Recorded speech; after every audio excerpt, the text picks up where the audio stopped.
Coming up on today's edition of the Locked On Raiders podcast, we have a depth chart for 2023, our very first one. Now, it's an unofficial depth chart, but it's a depth chart, which means it's a game week, right? That plus a whole lot more comes up on Wednesday's edition of the Locked On Raiders podcast for August 9th, 2023. Just win. Just win. Just win. Just win. The autumn wind is a raider, pillaging just for fun. He'll knock you round and upside down and laugh when he's conquered and won, and won, and won, and won, and won. And welcome in, Raider Nation, to another edition of the Locked On Raiders podcast. Thank you so much for making the show your first listen of the day. Make sure you subscribe or follow for free on YouTube or wherever you get your podcasts to get the latest edition of the show. As always, of course, if you're checking us out on YouTube, we definitely appreciate you, and we definitely appreciate my man Ari. He does a great job each and every day making sure we're up on YouTube, we're looking good, and we're sounding good. We definitely appreciate him. And as a matter of fact, not only can you check him out on Twitter at Ari Produces, but also you can shout him out a happy birthday, because it's not his birthday today. It's not his birthday tomorrow or Friday or Saturday. It's his birthday on Sunday. But why not, start celebrating now, right? I mean, you got to make sure you have a really good time. A lot of people celebrate all week long. Well, Ari's getting a couple days late start, so let's go ahead and start now. So happy birthday, early birthday to my man Ari. Again, he's celebrating his birthday on Sunday, so shout him out at Ari Produces. You could always hit me up on Twitter at your boy Q254 as well. And, of course, we got the Locked On Raider podcast voicemail line at 707-654-4693. Normally we have calls and texts coming up in segment number 3, but today we're not going to do that. As I mentioned on Tuesday's show, we had an opportunity to talk to many different Raider coaches, the assistant coaches, offensive and defensive assistant coaches at the Intermountain Healthcare Performance Center. So I want to bring you some of that good sound that we got. And I really enjoy those kind of settings. It was all like a scrum, almost like a locker room type setting, even though it was in the media room. And that's really where I thrive. Some guys don't do really well in those kind of settings because it's like controlled chaos. But I kind of tend to believe that I'm really good at that. So if you ever listen to the show throughout the course of the season, especially after the games, you'll hear locker room action. I do a good job in that. It's really hard to sometimes get in there and get your questions in because everyone's trying to ask a question. Sometimes they're trying to ask the same question as you, and you want to be respectful, but you also want to get your questions in. So sometimes it's a little bit difficult, but I felt like that's something that I do really good, and I like to bring it to the show. So we're going to go ahead and do that coming up on today's show. Matter of fact, segment number 3, Jason Simmons, defensive backs and passing game coordinator. Really good conversation that we had with him. It was a handful of us had an opportunity to catch up with him on Tuesday, so you'll hear that in segment number 3, talking all things secondary. Marcus Peters, Decorian Bennett, Nate Hobbs, right? Just Marcus Epps, Trayvon Merrick, all those guys. Anybody who's in the secondary, we talked with Jason Simmons about on Tuesday, so you hear that coming up in segment number 3. Segment number 2, Bo Hardegree, quarterbacks coach. I had an opportunity to catch up with him, a little one-on-one action, so you'll hear that, and then you'll hear Carmen Bricillo, the offensive line coach, as well. We had an opportunity in a scrum-type setting to catch up with him. So Carmen Bricillo and Bo Hardegree coming up in segment number 2. Here in segment number 1, news and notes of the day, and as I mentioned off top, unofficial depth chart has been released. It's the first one of the 2023 season, so that means that it must be a game week, and many teams across the league, as they're preparing for their first preseason game, was releasing their depth chart, and the Raiders were no differently. And, of course, there's always going to be fans that are going to freak out because they're going to believe one thing leading into seeing the depth chart, then they're going to see it and say, wait, hold on, how is that guy not starting? Or why is that guy so far back on the depth chart? And why is that guy starting? You know what I mean? Like, there's going to be so many questions, but don't worry about it. I got the depth chart right here in my hand. If you're checking this out on YouTube, you can see it right here. It's worth right now about as much as that piece of paper I just flashed on YouTube. So don't freak out about it, but we'll go over it real quickly. If anything stands out, then, of course, we'll spend more time with it, but don't want to dwell on it too much because, again, it's just the first official, or unofficial, I should say, depth chart for 2023. So real quick, looking at the wide receivers, Devontae Adams and Phillip Dorsett. That's the 2 deep right there. The other wide receiver position, Jacoby Myers has DeAndre Carter, and in the slot, Hunter Renfrow and Trey Tucker. Again, the 2 deep. If I need to go 3 deep because a certain player stands out or so, I will, but I don't think it's a big deal. Again, Jacoby Myers, Hunter Renfrow, Devontae Adams, starting wide receivers.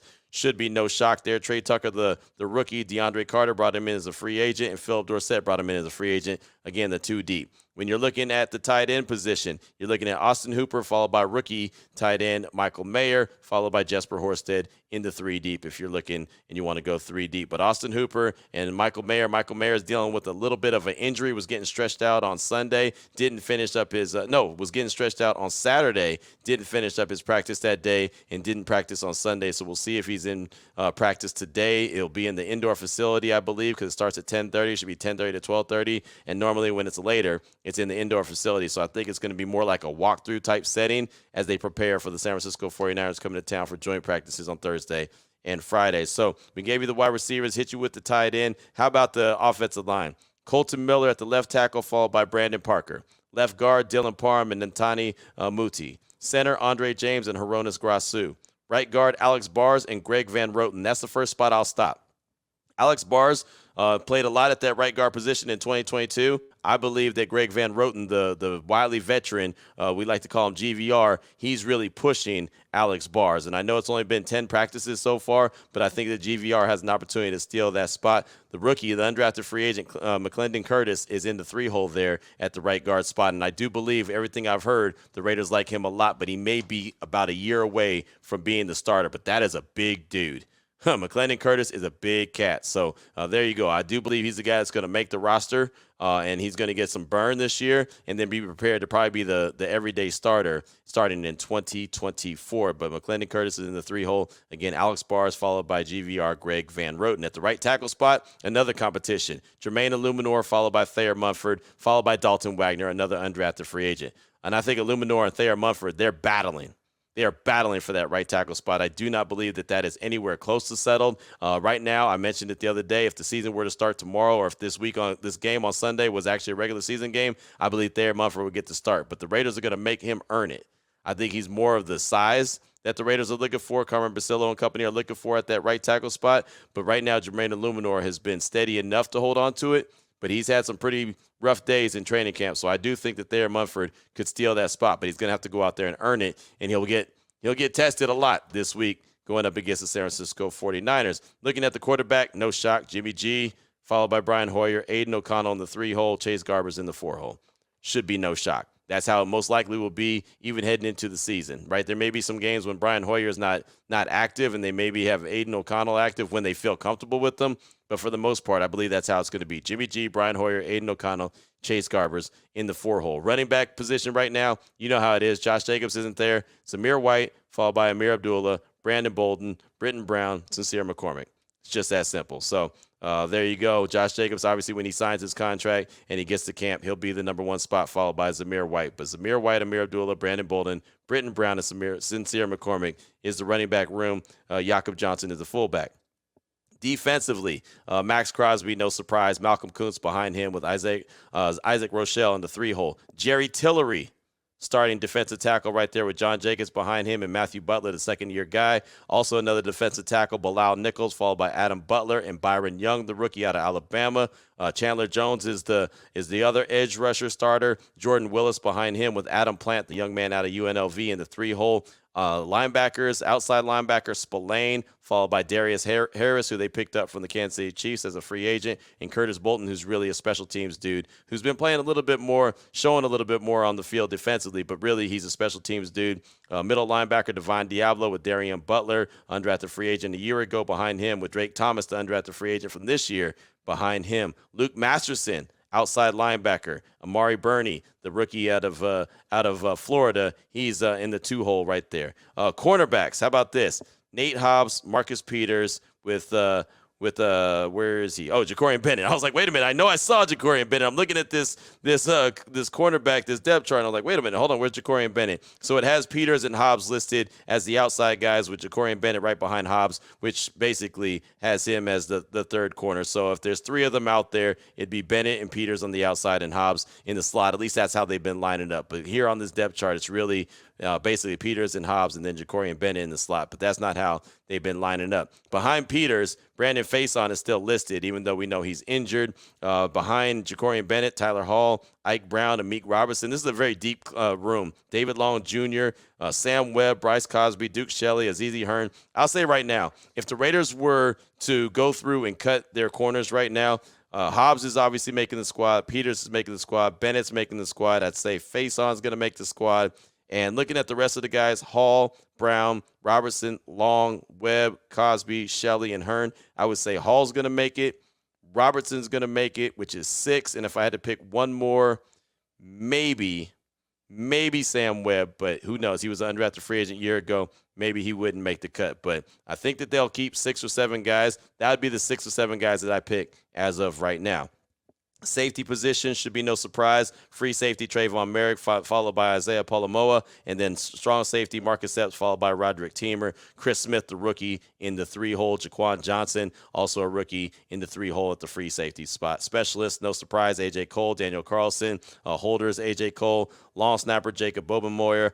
Kick returner, DeAndre Carter, followed by Amir Abdullah and DJ Turner. Punt returner, DeAndre Carter, Hunter Renfro, Keelan Cole Sr. And a lot of people said, wait, hold on. I thought that Trey Tucker was going to be a kick returner or punt returner. They're having him work his way into that. So, again, don't take a whole lot into the depth chart. Again, the unofficial first depth chart, but just wanted to go over it and give you a little bit of background of what it is right now as they're preparing for the 49ers to come to town and have the joint practices on Thursday and Friday, and then also the preseason game on Sunday. Again, the coaches that we were able to talk to on Tuesday, Scott Turner, the passing game coordinator, Edgar Bennett, wide receivers coach, Carmen Bricillo, offensive line coach, Bo Hardegree, quarterbacks coach, Kennedy Palomalo, the running back coach, Jerry Slupinski, the tight ends coach, defensively, Chris Ash, the DBs coach, Rob Leonard, defensive lines coach, Antonio Pierce, the linebackers coach, and Jason Simmons, defensive back and passing game coordinator. The guys I talked to, Edgar Bennett, Carmen Bricillo, Bo Hardegree, Kennedy Palomalo,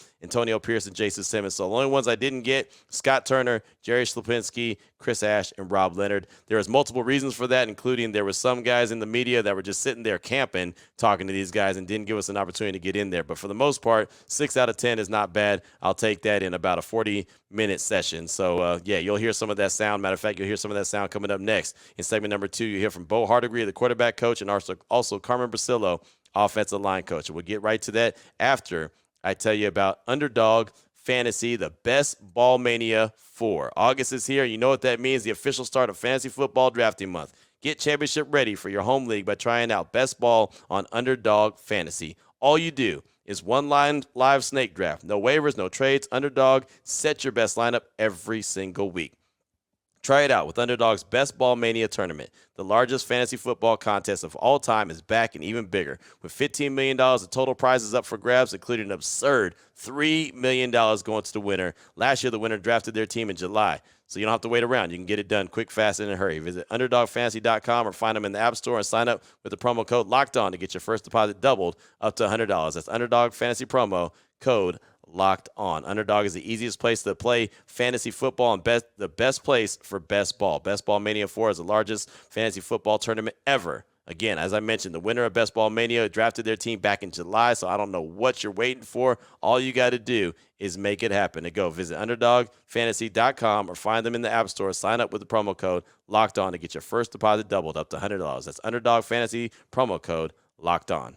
All right, Raider Nation, here we go. Segment number 2 of today's Locked On Raiders podcast. Want to take you inside the Intermountain Healthcare Performance Center, the media center, when we had an opportunity to catch up with a bunch of the Raiders' assistant coaches, both on the offensive and defensive side of things. So here in segment number 2, we'll focus in on the offense. And one of the guys that we got a chance to talk to, or I got a chance to talk to, a little one-on-one action, was Bo Hardegree, the quarterback coach for the Silver and Black. Here's that conversation. How much fun is this right now? I mean, you guys have had 10 practices under your belt, and you got another team coming in this week. Yeah, we're looking forward. It's been great. Every day just going out trying to get better, and then it's exciting to get to compete against somebody else. You know, I love that we get to do that, opportunity to do that, so I'm looking forward to it. How is it kind of coaching up all the different quarterbacks? You have, a handful. You obviously have Jimmy, you have Aiden, you have Brian Hoyer, who's almost like a coach on the field. Yeah. So how does that dynamic work?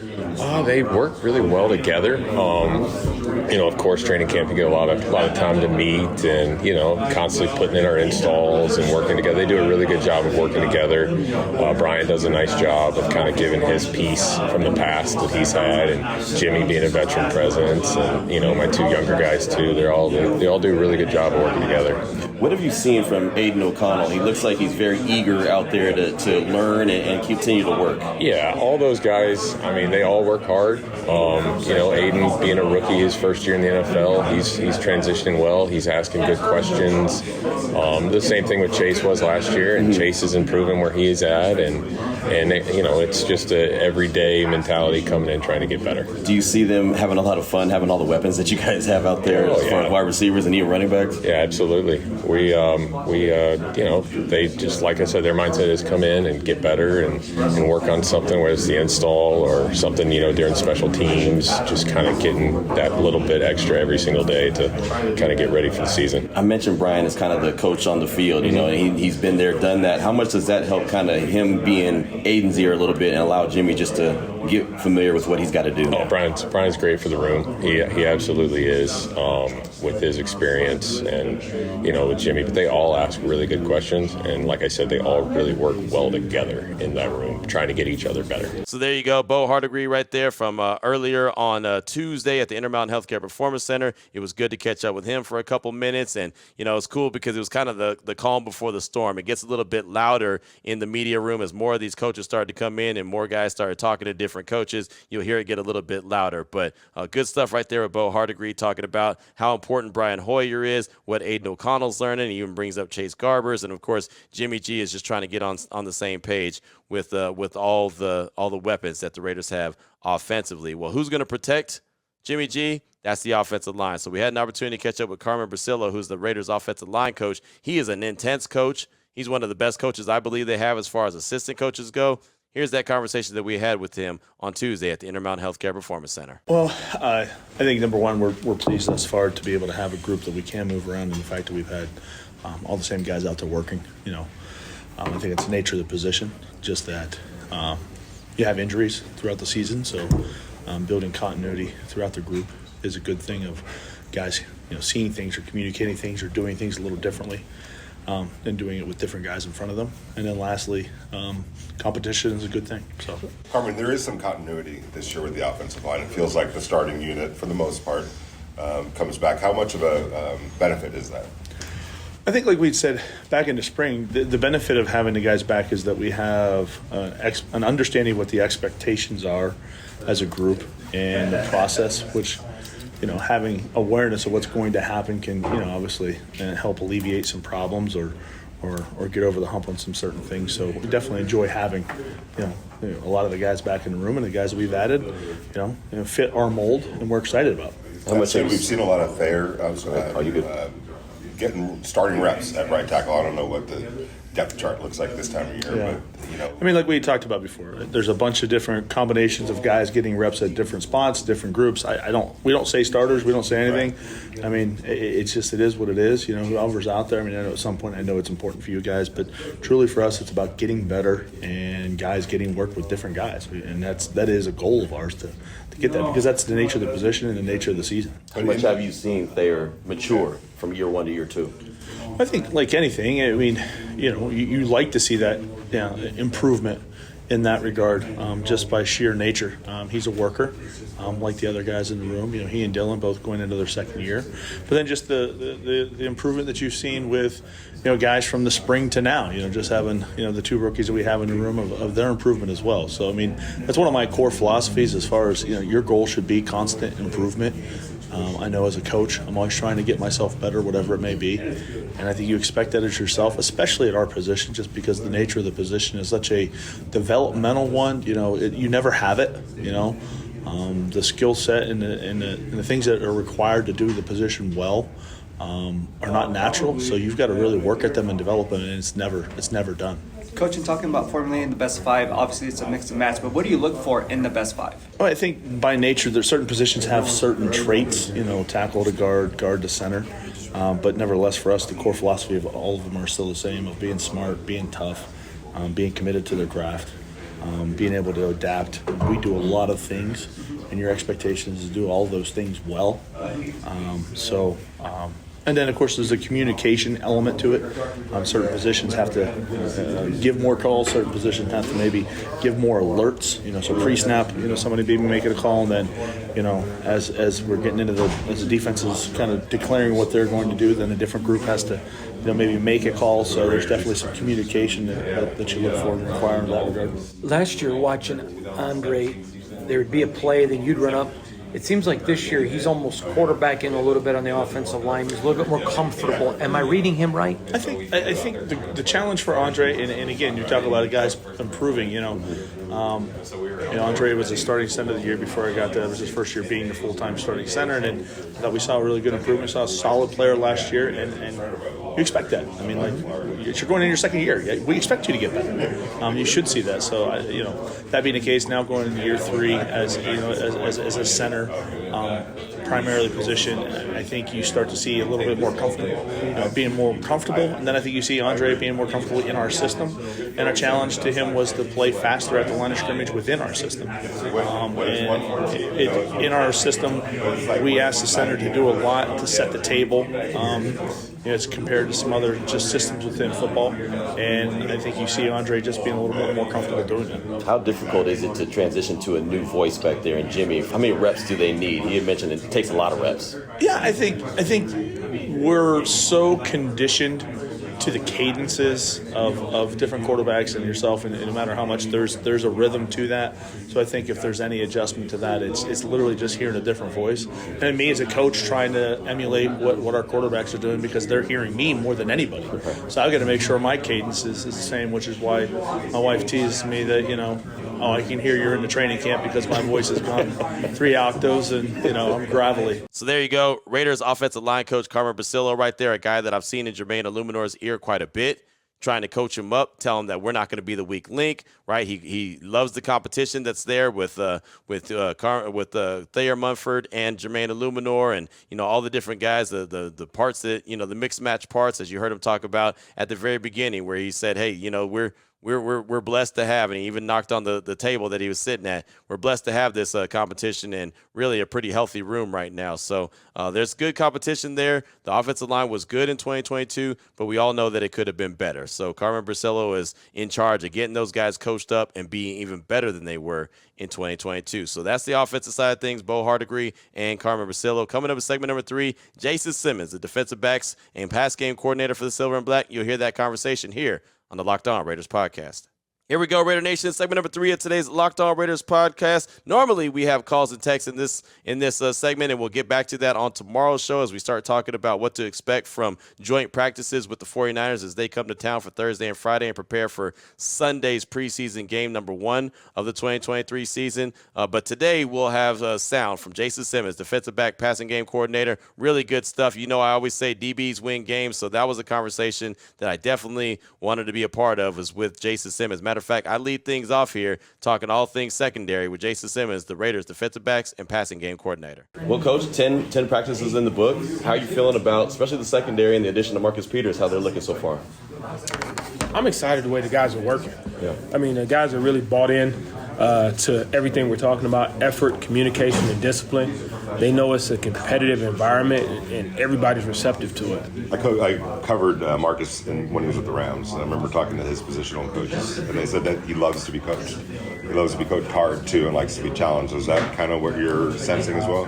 That's the exact impression that I have. I mean, he does. I mean, he loves football. I mean, whenever you have a guy that enjoys football, wants to succeed in football, he wants to take in any information that he can get to get better. You look at his production, 32 interceptions, 6 taken back for touchdowns. It doesn't just happen. There's probably an art and a lot that goes into that. From your perspective, what does go into something like that? Is it a mindset, talent, combination of both? Well, it definitely starts with a mindset. It starts with guys, with the mindset of I'm going to get the ball, I'm going to attack the ball, understanding that turnovers is the number one, in terms of stat, in terms of winning and losing. And he knows the importance of it, and he knows, guys that get the ball are on the field. We all know we're seeing a lot of that is on the field, what kind of talent he is, what his resume is. Does anything surprise you about who he is off the field, his personality? You know what? I didn't really enter into it with any thoughts.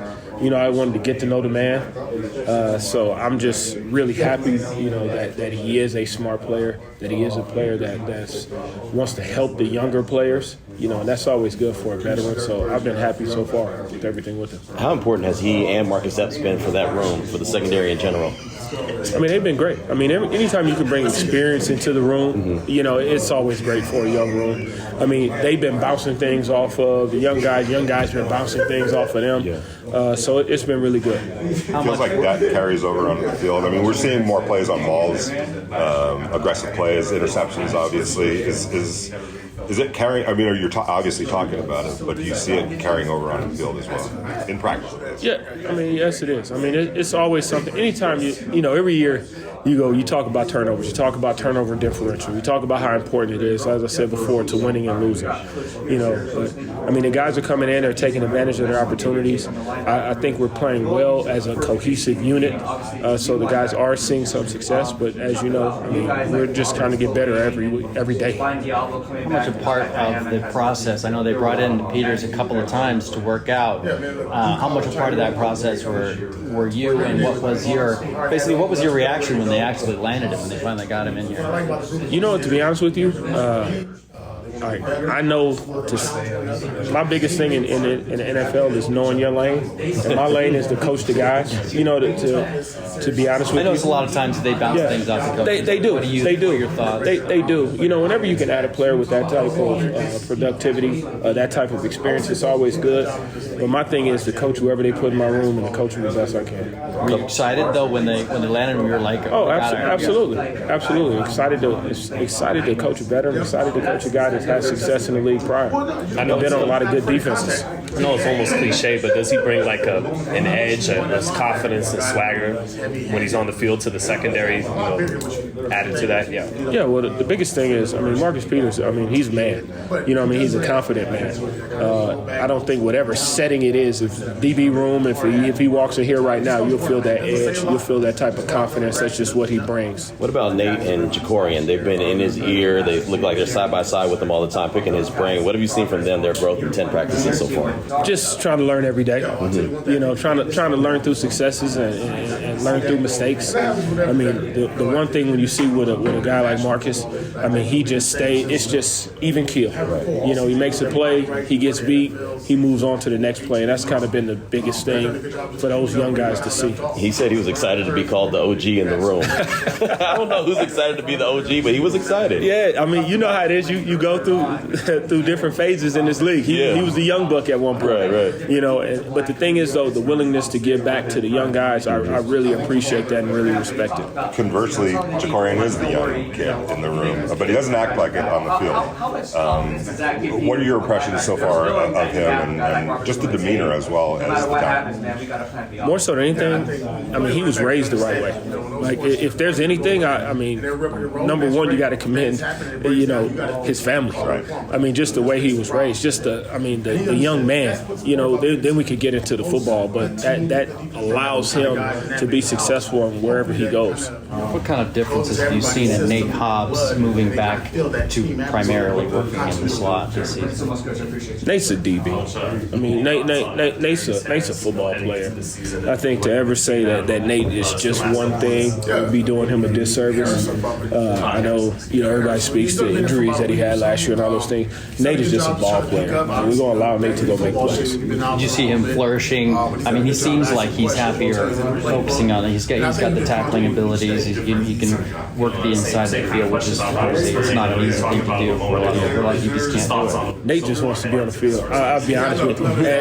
And when you talk to him and you see the excitement, just when he's out there, it's just to have the cleats on, have the helmet on, and just play. It feels like when watching Nate, he could be a little bit of a chess piece for you, where you can move him around all over the field. Is that kind of how he might be evolving in terms of his role? And that's the thing. The way Pat sees the defense, he wants the best football players out there, and then that now presents issues, for offenses in terms of where guys move. So, he can be all over the place. Like I say, we just see him all as football players. I want to go back to Jacorian real quick, and you talked about how he was raised right. How quickly did that you knew that, like that, okay, this is obvious, this young man was raised right. How much can that help him moving forward as a football player as well? I think it's really going to help him. I think it's going to allow him to be receptive to coaching. It's going to allow him to get over, the highs and the lows, the ebbs and the flows of just the season, of just who he is, how grounded he is, how mature he is. But Jacorian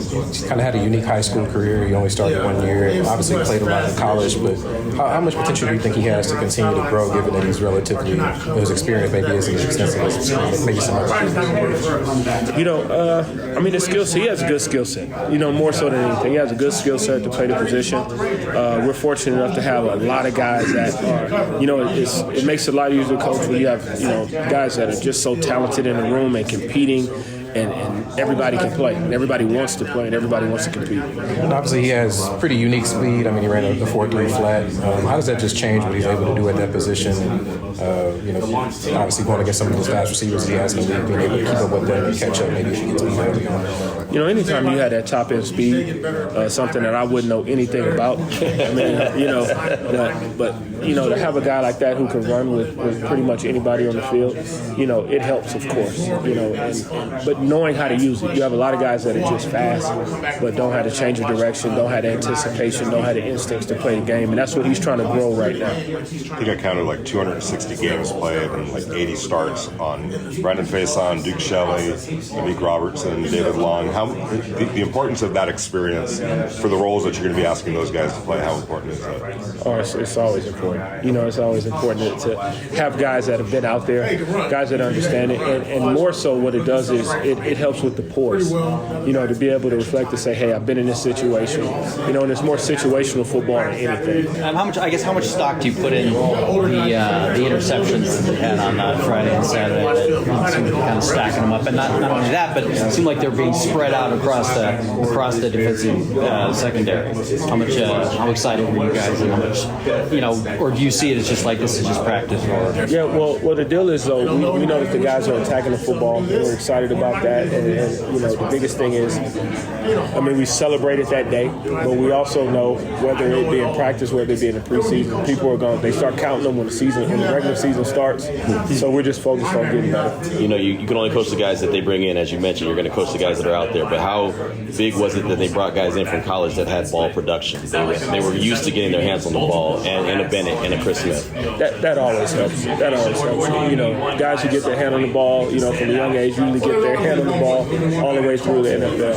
And for the staff to identify those guys, it's really helped us. So there it is. There it was. Jason Simmons, really good stuff right there, as I mentioned, and you heard. Got a little loud, right? You can hear other people talking to other coaches, like Antonio Pierce. He was being talked to by a few people. He was another guy that I had a chance to catch up with on Tuesday.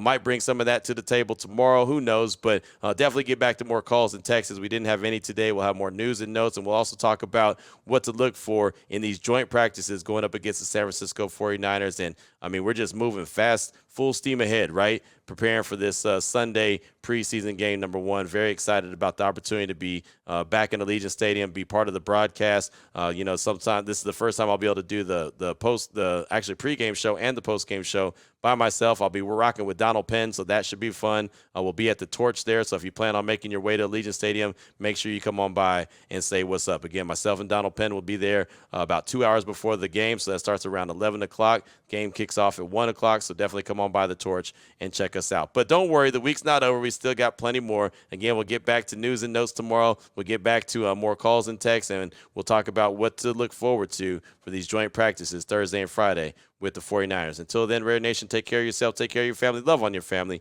Most importantly, as always, just win, baby.